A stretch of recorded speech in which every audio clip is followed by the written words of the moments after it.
Bismillah. Il s'appelait la Rose écarlate. Alors qu'on annonçait son nom sur un ton langoureux et presque déférent au Leather and Blaze, un club masculin très sélect, un silence presque aussi déférent se fit peu à peu dans l'assemblée.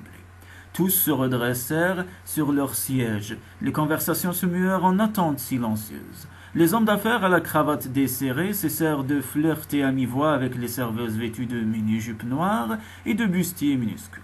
Les participants à un enterrement de vie de garçon regagnèrent leur table en poussant du coude le futur marié afin de lui recommander de regarder et de sangloter sur ce qu'il allait perdre.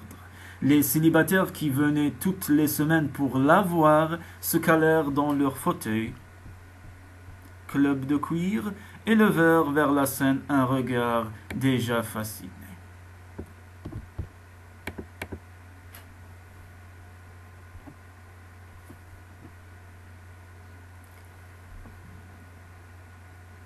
Bientôt le tintement de leurs glaçons dans leurs verres fut le seul bruit audible dans la salle. Même les serveurs savaient qu'il valait mieux ne pas déranger la clientèle quand la Rose faisait son apparition.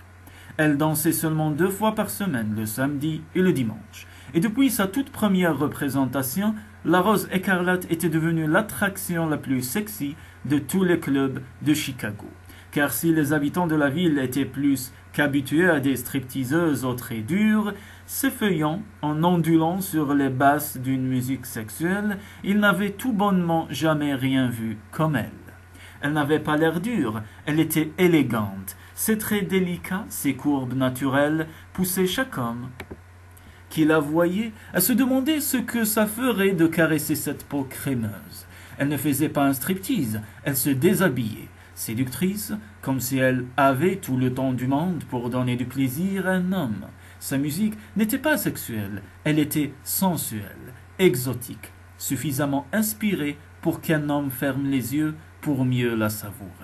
Mais bien sûr, aucun ne le faisait jamais tant qu'elle était sur scène, alors que son travail aurait pu diminuer d'autres femmes. Aux yeux de ceux qui la regardaient, la Rose le possédait, l'embrassait, le haussait au niveau de l'art plutôt qu'une simple stimulation sexuelle. Elle aimait ce qu'elle faisait, et ils aimaient la regarder. Le premier battement sourd et languissant d'un morceau de blues s'élevèrent. Mais la scène demeura obscure tandis que les accessoristes achevaient de mettre en place le rideau de satin rouge qu'elle seule utilisait. Une adjonction récente de la direction, qui avait compris que la sensation de classe dégagée par l'artiste était un élément de l'attrait de la Rose écarlate, tout comme son mystère.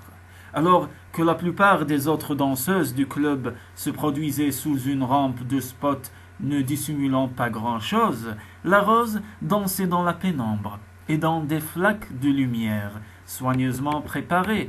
Jamais elle n'enlevait son masque de velours rouge, et la direction du club jouait de cette aura de mystère entourant la Rose pour attirer des clients de plus en plus nombreux.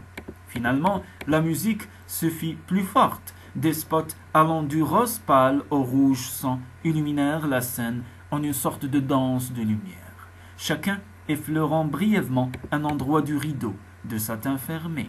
À présent, et pour le plaisir de vos yeux, annonça une voix douce et masculine dans la sono, voici la plus belle fleur de Chicago, la Rose écarlate. Nul n'applaudit ni ne murmura, nul ne bougea. Tous les yeux se braquèrent sur le centre de ce rideau, d'où commença à émerger une main pâle, délicate, avec des doigts longs et un poignet mince. Prodigieuse démonstration de peinture sur corps, un dessin commença à l'extrémité d'un doigt. Sous forme d'une feuille minuscule, elle se prolongeait par une tige, enroulée autour du poignet. Alors que le bras émergeait à son tour, plus de tiges et de feuilles apparurent, accompagnées d'épines acérées. Elle scintillait, sensuelle et cruelle, attirante et dangereuse. Sinueuse, la Rose sortit lentement de derrière le rideau, jusqu'à être en pleine lumière. Cependant, elle gardait la tête penchée, de longs cheveux brun-roux lui dissimulant le visage. Le tempo pulsa, la danseuse demeura immobile, comme oublieuse de la foule, puis les lumières changèrent de couleur les rouges profonds, laissant place à un jaune d'aurore très doux. Alors, comme si elle était un bouton de fleurs éveillé par une aube délicate, la rose commença à se mouvoir. Elle releva lentement la tête, la beauté délicate de sa gorge pâle, soulignée par d'artistiques volutes peintes à même sa peau diaphane. Ses cheveux retombèrent en arrière alors qu'elle faisait face à la lumière comme pour accueillir le jour nouveau. Ses lèvres pleines apparurent, rouges et humides, entr'ouvertes, projetant des images saisissantes et des fantasmes érotiques dans l'esprit de tout homme assez proche pour distinguer leur éclat scintillant. Cette femme était faite pour l'art d'embrasser et le plaisir sensuel. Puis la vision de son visage s'interrompit. Un masque de velours rouge en couvrait le reste. Ce masque étincelait de joyaux verts, identiques à ceux parsemant le dessin sur son corps, achevant de persuader l'assistance que les yeux de la tentatrice devaient être du plus pur émeraude. La plupart des spectateurs, sachant d'ores et déjà que son visage ne leur serait pas révélé, se concentrèrent sur le reste de son corps. Elle était vêtue de couches superposées de tissus soyeux, découpées en forme de pétales, comme une fleur s'éveillant à la lumière du soleil.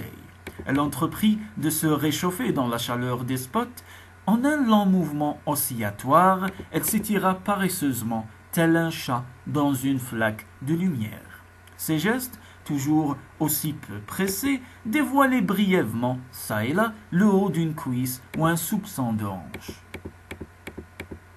Puis le tempo accéléra, la rose se cambra et oscilla à travers la scène avec une grâce toute féminine. Cependant, aux yeux de la plupart des spectateurs, elle paraissait solitaire, arrachée à son environnement, révélant un désir sensuel, implorant un assouvissement qui ne viendrait jamais. N'importe qui dans le public le lui aurait apporté, n'importe qui. Chacun de ces mouvements faisait tournoyer les couches de tissu autour d'elle, jusqu'à ce que les pétales parussent danser seuls autour de son corps. Il s'écartait parfois pour laisser entrevoir une jambe fine, un aperçu ici, une embauche là. Puis ils commencèrent à disparaître. Chaque homme dans le public se pencha en avant. Chaque tour de scène voyait s'affaler gracieusement un pétale au sol. Ses mains étaient si discrètes que les morceaux de tissu semblaient se détacher d'eux-mêmes. D'abord les roses claires et les morceaux de voile, puis les plus lourds pétales de satin. Bientôt on put distinguer jusqu'aux cuisses ses jambes parfaitement bronzées. Un voile de satin lui couvrant le ventre tomba ensuite, arraché aux bretelles d'un haut de bikini. Elle poursuivit sa danse de sirène alors que disparaissaient les pétales, ondulant des hanches au rythme d'un tempo plus rapide et plus sourd.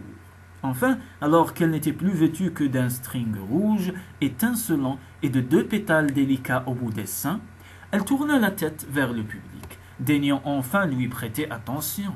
Normalement, à ce moment-là du spectacle, elle lui offrait un sourire langoureux, arrachait les pétales de ses seins et plongeait derrière le rideau, leur offrant juste un aperçu fugace et ô combien sexy. Avant de disparaître dans les tréfonds du club jusqu'à sa seconde performance de la soirée, mais ce soir, elle hésita.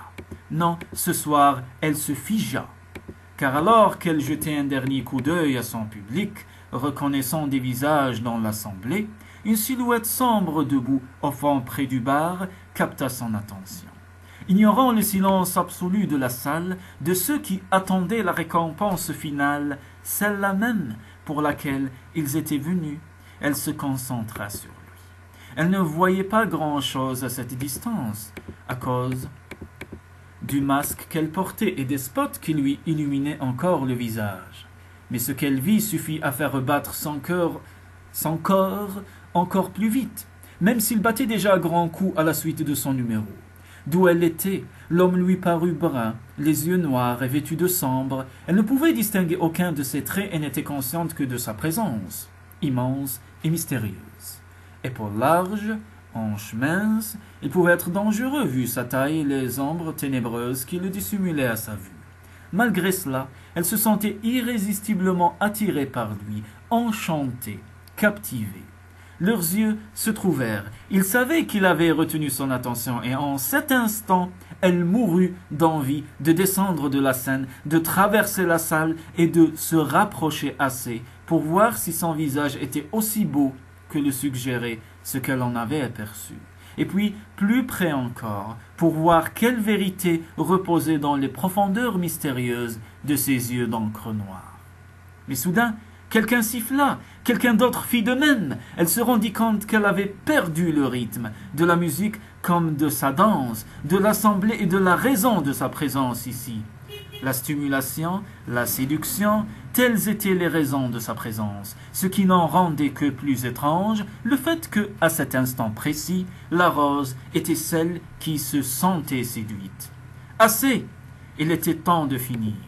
Elle fit courir ses yeux sur la foule et leur jeta tous un regard langoureux, comme si cette interruption avait été entièrement programmée et prévue pour leur plaisir personnel. Dans ce regard, elle les invita à imaginer lequel d'entre eux la faisait respirer plus fort et se lécher les lèvres d'anticipation. Qui d'entre eux lui empourprait la peau et faisait s'ériger ses mamelons? Si seulement elle avait la réponse. Sur un ultime coup d'œil, paupières mi-closes, elle porta les mains aux 2 petits pétales roses, assortit à la peau délicate de ses mamelons et les détacha. Le public rugit alors qu'elle disparaissait derrière le rideau. Il l'acclama plusieurs longues minutes durant lesquelles elle reprit son souffle et s'efforça de calmer ses battements de cœur. Puis elle osa enfin glisser un œil par la fente du rideau pour inspecter le bar, mais le sombre inconnu avait disparu.